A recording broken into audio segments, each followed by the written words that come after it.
देखो यहाँ है कि दो स्टेशनों के बीच की दूरी के लिए प्रथम श्रेणी तथा द्वितीय श्रेणी के रेल के किराए में 4:1 का अनुपात है। यानी उन्हीं स्टेशनों के बीच प्रथम श्रेणी तथा द्वितीय श्रेणी की यात्रियों की संख्या में 1:40 का अनुपात है। यदि रेलवे द्वारा उन दो स्टेशनों की यात्रा करने वाले यात्रियों से 1100 रुपए अर्जित करता है तो द्वितीय श्रेणी के यात्रियों से रेलवे कितना रुपया अर्जित करता है। देखो, दो रेलवे स्टेशन है, उसमें एक ट्रेन चल रहा है और ट्रेन में प्रथम श्रेणी और दूसरे श्रेणी का सीट है, डब्बा है, ठीक है।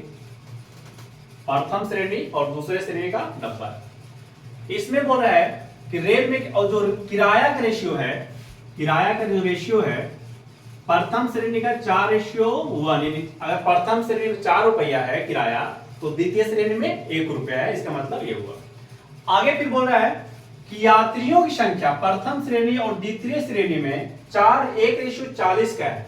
यानी यात्रियों की संख्या अगर हम बात करते हैं कि अगर प्रथम श्रेणी में 1 यात्री है तो द्वितीय श्रेणी में कितना है, 40 यात्री।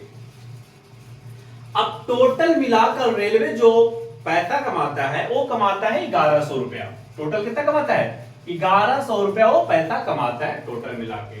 तो टोटल किराया क्या हो जाएगा, टोटल किराया क्या हो जाएगा मेरे भाई, तो किराया क्या होगा, किराया और यात्रियों का जो गुना करेंगे वो टोटल किराया निकालेंगे। तो यहां से 4 एकम 4 और यहां से 40 एकम 40, यानी टोटल यहाँ प्रथम श्रेणी से किराया 4 रुपया और द्वितीय श्रेणी से 40, यानी 4:40 का किराया आ रहा है। यानी टोटल कितना हो जाएगा, 40 और 4 44, और 44 रिप्रेजेंट कितना कर रहा है, 1100 रुपए को, यानी 44 का वैल्यू 1100।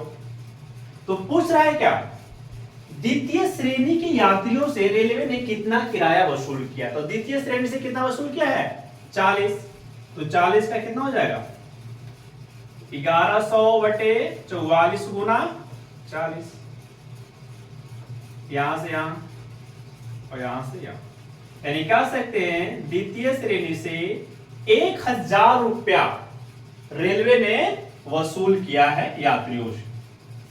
ठीक है, बात समझ में आया, चलो बंद करो।